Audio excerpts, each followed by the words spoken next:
everyone, welcome back to my channel. Thank you so much for joining me. Thank you so much for watching all the other content I've posted thus far, and the way you guys engaged with our first guest video was also really amazing.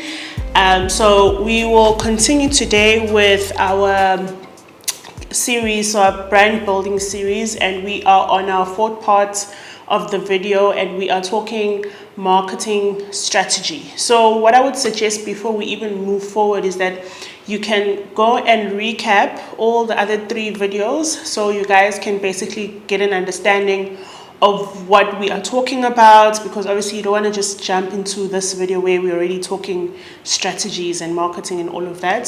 So I would suggest doing a recap. I will put all the videos into a playlist so you guys will be able to find them easily as we move forward with all the content. When it comes to marketing, it's very important to have a strategy. And when I say have a strategy, is because you don't want to just wake up and do whatever that doesn't make sense. So as before in the previous videos, I kept talking about research. So research is very important. Setting goals and your missions and all of your objectives for your business is really important.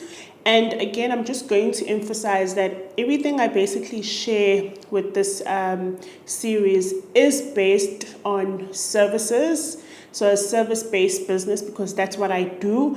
But with marketing, it is also, with what I'm going to share today in this whole marketing strategy video, it is applied, you can apply it to a product-based business. You just have to tweak everything and obviously make it in tune to what you are selling.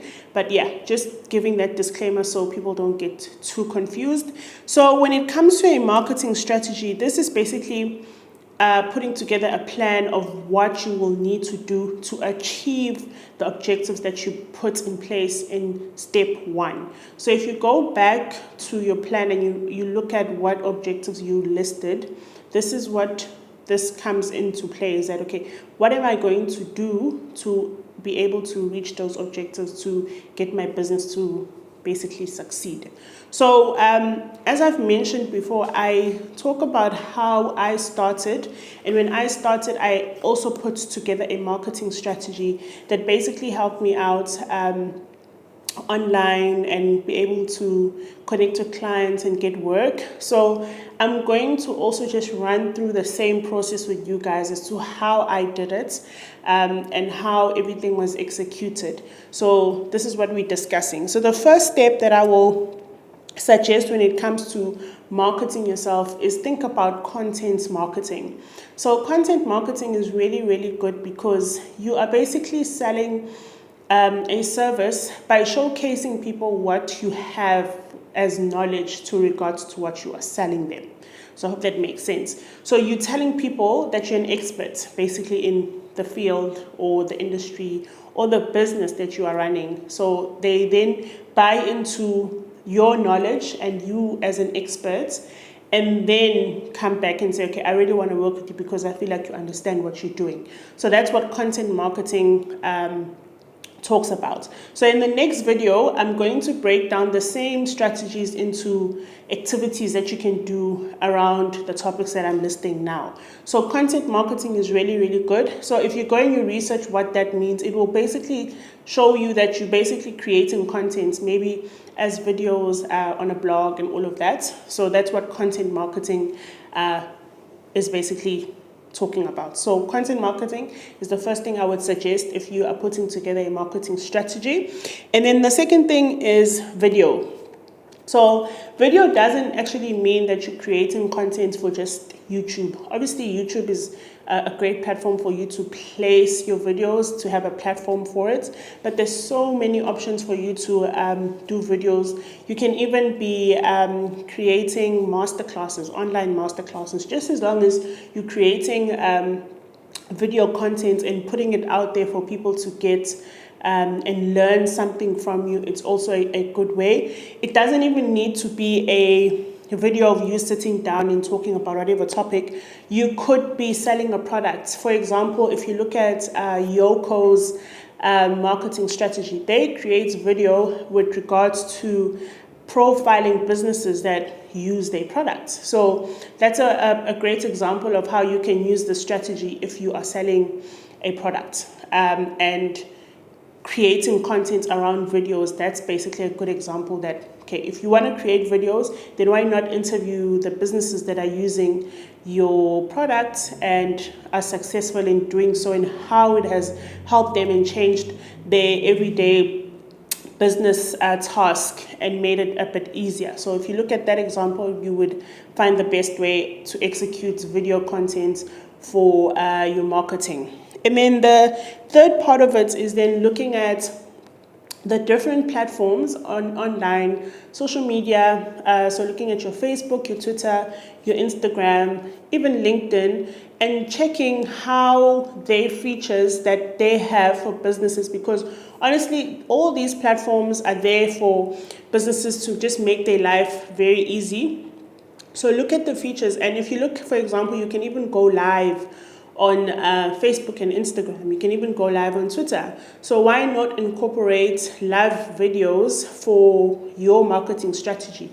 Depending on obviously what you do, again, you could go live when you are setting up for your, if you are a wedding planner, after you finish setting up your room for your clients, then you go live and then you just do a whole quick live of showing people what you've done before. Maybe you can go live and then do a live after. So there's so many ways that you can do. Again, we'll touch base on that on the next videos, what activities you can do with the different techniques I'm sharing now. But live video is really, really good. And if you can put it on a schedule and say, okay, every Monday I go live, then your audience will obviously know that and then stay tuned for it. And then it could be a thing that you do regularly and allows you to connect with your audience in a more setting where it's not so strict or perfect, because obviously Instagram is so perfect. So if you're doing live, then people kind of get a behind the scenes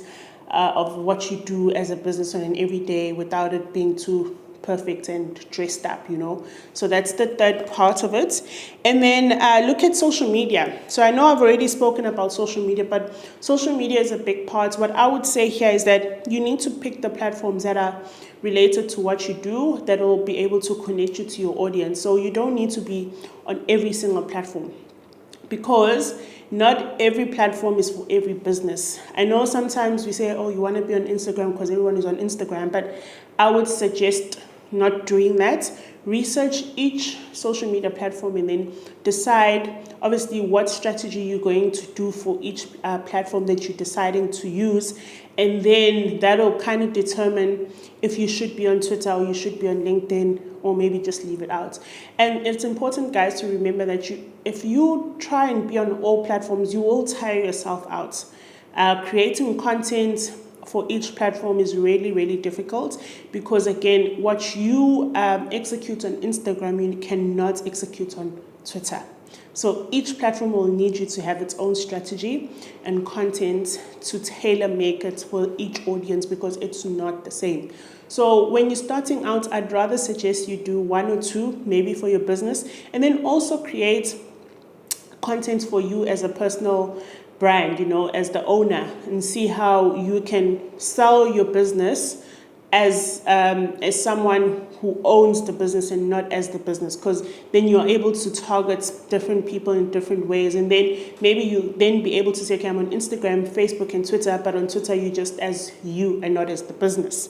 And then after that, I would then suggest you making friends online, or business friends where you might meet at a coffee shop. I know a lot of people, even I make a lot of business buddies at Starbucks, and you able to share knowledge, you are able to share business. If you find that someone does something else that you could make use of, or that your clients can be able to also use, then why not? So making business buddies is a great way to engage, to learn, to exchange services, for you to kind of get someone that can also be helping you as a business.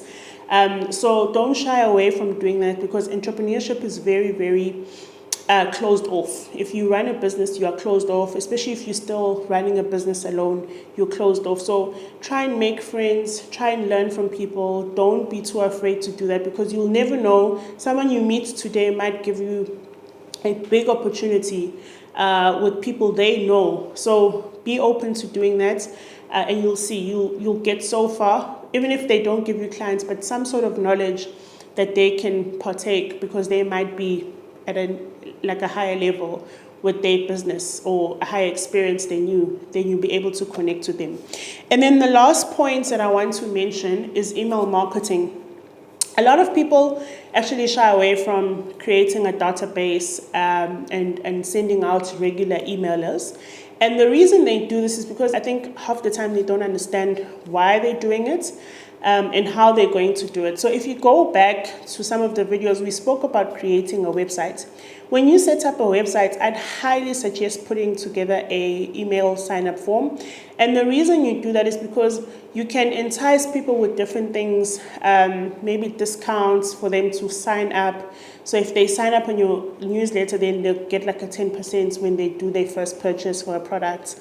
And when you have that database, you basically own those emails, and then you'll be able to regularly update people about news, sales, all of that, and it goes directly to their emails. And you don't, obviously when you get in contact with someone, you don't want to just let it lie there. Even people that you work with, like clients, past clients, you don't want them to forget you. So having an email database allows you to be top of mind and be in people's mailboxes, just reminding them about what you do in your business.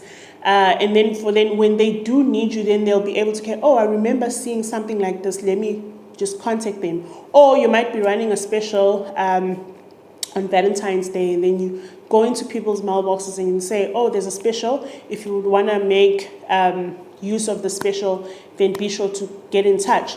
And that's the easiest way of doing it, because some people might not be following you on social media, they might not be checking your website on a regular basis, but they are checking their emails. So if you are in their mailbox, then that's the easiest way of marketing yourself. And if they are interested, they'll obviously sign up and stay signed up, and you have that connection with them for a long time. So please look into email marketing and see how you can make use of it. Service-based businesses as well, you could be sharing unique knowledge that no one is getting. So if you say sign up and you'll be getting what you don't see online or on the blog, then some people might be interested in doing that, and they know that they're receiving exclusive content because they just signed up on your emailer. So that is my last point. And what I will do in the next video is we'll go back to the points that I've basically mentioned, and we will then just give you a little bit of ideas of how you can use each, what activities you can set up, how you can execute the strategy and basically reach your potential clients and possibly get someone to work with you by landing a few clients through what I've just suggested for you. If you have any questions, I'd be happy to take them again. Just let me know. Leave a comment below. Don't forget to share if this is an interesting video and you feel like your friends who are running businesses might be helped through it. Don't forget to subscribe. And what I will do is as well, because I know I'm trying to skim through all of this, because the strategy you won't do with just this parts that I've shared. I will, once my blog is up, I will then do a recap of everything that I've done on the series, and then possibly give you a bit more information and guidelines in creating your marketing strategy and how to create your content as well. So I'll do that for you guys if you really require it. And yeah, thank you so much for watching. Until next time.